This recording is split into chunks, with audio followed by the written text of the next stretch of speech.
Welcome to Travel Memo. ඔන්න අද ටිකක් වෙනස් විදිහක වීඩියෝ එකක් අරන් එන්න කියලා හිතුවා. වැකේෂන් එකේ අපි ගියපු ට්‍රිප් එකක මතක සටහන් ටිකක් ඔයාලා එක්ක ෂෙයා කරගන්න තමයි මේ හදන්නේ. නෙට්ටොඹුවේ උදේ 7:00ට විතර තමයි අපි මේ ගමන යන්න පිටත් උනේ. බ්‍රෙක්ෆාස්ට් එකත් අරගෙන ඔන්න දැන් අපි මේ හදන්නේ කඩවතින් හයිවේ එකට දාන්න. කියන්න බැරි වුණානේ අපි මේ කොහෙද යන්නේ කියලා. නෙට්ටොඹුවේ ඉඳලා හම්බන්තොට වීරවිල පැත්තට තමයි අපි මේ යන්න හදන්නේ. මේ ට්‍රිප් එකේ සම්පූර්ණ විස්තර ඔක්කොම එකම වීඩියෝ එකකින් ගේන්න අමාරු හින්දා වීඩියෝ සීරීස් එකක් විදිහට ගේන්න තමයි මම හිතාගෙන ඉන්නේ. ඉතින් ඔන්න මුලින්ම මේ වීඩියෝ එකේ අපි හම්බන්තොට යන අතරමඟ ගාල්ලි පැත්තෙත් පුංචි රවුමක් දැම්මා. අන්න ඒකේ විස්තරයි කඩවත ඉඳලා හයිවේ එකේ මාතර ගිහින් තිබුණට මාතරින් එහා හයිවේ එකේ එක්ස්පීරියන්ස් එකක් අරන් තිබුණේ නැහැ. ඉතින් කඩවතේ ඉඳලා මත්තල වෙනකම්ම හයිවේ එකේ ලස්සන වීඩියෝ ක්ලිප්ස් ටිකකුත් රෝඩ් ට්‍රිප් එකක් විදියට ෂෙයා කරගන්න තමයි මේ හදන්නේ. ඔන්න දැන් අපි ඉන්නේ වැලිපැන්න සර්විස් ඒරියා එකේ. විශේෂයෙන්ම කියන්න ඕනේ කඩවතේ ඉඳලා මත්තල වෙනකම්ම තියෙන එකම එක සර්විස් ඒරියා එක තමයි මේක. මාතරින් එහාට හයිවේ එකේ කවුරු හරි කෙනෙක් යන්න ඉන්නවා නම් අනිවාර්යෙන්ම මේ වැලිපැන්න සර්විස් ඒරියා එකේ නැවතිලා පොඩ්ඩක් රෙස්ට් කරලා යන්නත් අමතක කරන්න එපා. ඒ වගේම පෙට්‍රල් ෂෙඩ් එකකුත් තියෙන හින්දා ඔයාලට වාහනේට තෙල් ගහ ගන්න ඕන නම් ඒකටත් අවස්ථාව තියෙනවා. අපි දැන් මේ ඉන්නේ පින්නදුව හයිවේ එක්සිට් එකේ. අපේ ලොකේෂන් එකට යන්න අපිට ටයිම් තිබ්බේ හින්දා ගාල්ල පැත්තෙත් පුංචි රවුමක් දාලා යන්න හිතුවා. අපි මේ යන්නේ ජංගල් බීච් එක පැත්තට. පින්නදුව හයිවේ එක්සිට් එකේ ඉඳලා කිලෝමීටර් 6.5ක වගේ දුරක්. ඒ කියන්නේ වාහනයකින් විනාඩි 10ක 15ක වගේ දුරකින් තමයි මෙන්න මේ ජංගල් බීච් එක තියෙන්නේ. මෙතෙන්ට කට්ටිය රූමස්සල කියලාත් කියනවා. රූමස්සල කන්ද පාමුල තියෙන කන්දෙන් වැහිලා තියෙන ලස්සන බීච් එකක් නෙමේ ජංගල් බීච් එක කියන්නේ. ඉතින් ඔයාලට එන වාහනේ දාගන්න මෙතන කාපාක් එකක් තියෙනවා. කාපාක් එකේ වාහනේ දාලා චූටි දුරක් පයින් ඇවිදගෙන යන්න ඕනේ බීච් එකට. කාපාක් එකේ ප්‍රයිස් එක රුපියල් 300ක් වෙනවා. මුලින්ම මේක ගෙවලා තමයි අපි බීච් එකට යන්න ඕනේ. රූමැස්සල කඳුවැටිය කියන්නේ ඉතා වටිනා දුර්ලභ ඖෂධ වර්ග වලින් පිරුණු ඔසු උයනක්. මේවා පුලතිසි නම් වූ ඉසිවරයෙකු ඉදිකළ ඔසු උයනක් ලෙසද ආතර් ශ්‍රී ක්ලාක් මහතාට අනුව නම් කඩන් වැටුණු උල්කාපාතයක කොටසක් වශයෙන්ද ඒ වගේම රාමරාවණා යුද්ධෙදී හනුමන්තා ඖෂධ රැගෙන එන විට ඖෂධ වනාන්තරයෙන් කඩා වැටුණු කොටසක් ලෙසද මේ රූමස්සල වනාන්තරය පිළිබඳ ගැමි ජනප්‍රවාදවල තියෙනවා. ඒ දේවල් කොහොම වුණත් මේ වටිනා පරිසර පද්ධතිය නම් අපි රැකගන්නම ඕනේ. මේ ලස්සන අත්විඳින්න අපි අපේ මතක සටහන් පාසටහන් ඇරෙන්න ගේන වතුර බෝතල් shopping bag වගේ දේවල් නම් තැන දාලා යන්න එපා කියලත් මං හරිම ආදරෙන් මතක් කරනවා. ඉතින් කැලෑව මැද්දෙන් ආවම අපිට මෙන්න මේ විදිහට ලස්සන පේන තියෙන්නේ ජංගල් බීච් එක.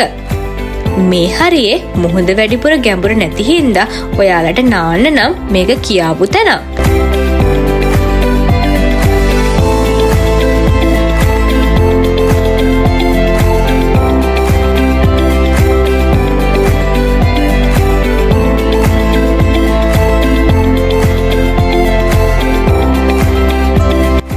නාන්න විතරක් නෙමෙයි ඕගොල්ලන්ට ජංගල් බීච් ආවොත් මෙන්න මේ වගේ ඇක්වා බයික් එකක් පදින්නත් පුළුවන්. මේ තියෙන ඇක්වා බයික් එකේ එකපාර දෙන්නෙක්ට යන්න පුළුවන්.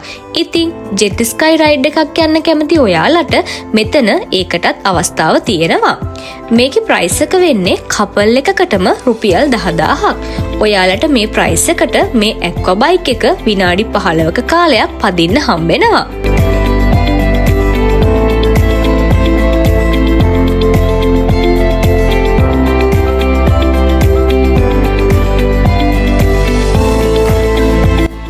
ඉතින් ජංගල් බීච් එකට එන ඔයාලා කෑම ගණන් වද වෙන්න දෙයක් නැහැ.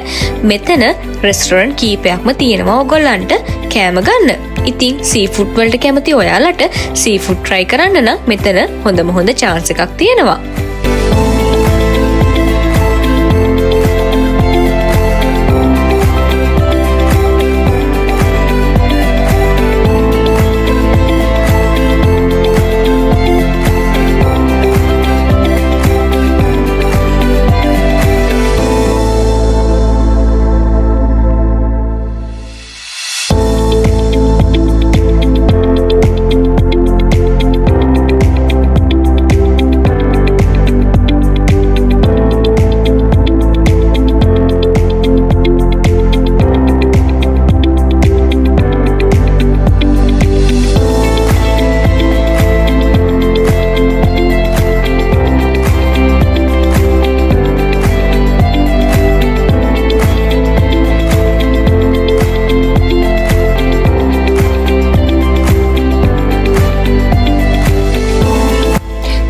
බීච් එකේ ලස්සනක් බලලා ඔන්න අපි ආපහු පින්නදුවෙන් හයිවේ එකට දාගත්තා.